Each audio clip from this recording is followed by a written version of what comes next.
上星期行政長官梁振英先話要研究有關港人港地嘅法律條文，星期四就宣布將兩幅喺啟德發展區嘅住宅地列為首批港人港地。兩幅地皮合共1.6公頃，一共可以提供1100多個單位，喺明年首季推出，最快3年半後入伙。喺呢塊地上面落成嘅住宅單位，佢嘅首次即係第一次嘅出售嘅對象，同埋之後30年嘅轉售對象呢，係必須係香港永久居民。買方呢係一定要係本港嘅永久居民，唔可以呢係以公司名義嚟到購買嘅。咁啊，除咗呢個身份上嘅要求之外呢，我哋而家呢係冇計劃呢對呢個買家嘅資格或者條件呢係設立其他嘅限制。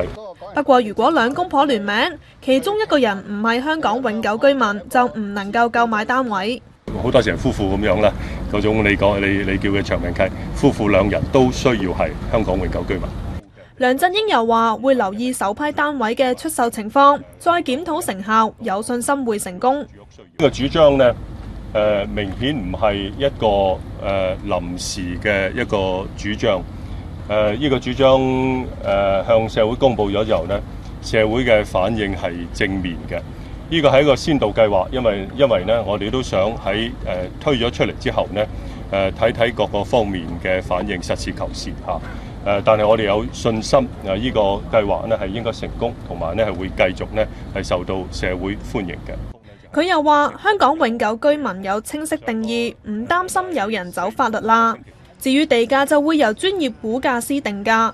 梁振英強調政策重點係滿足市民住屋需求，而唔係喺市場博取最高地價收入。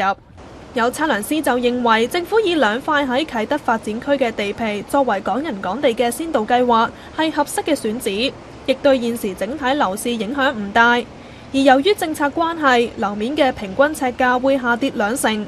不過就估計地皮仍然會受到中小型發展商歡迎，流標嘅機會唔大。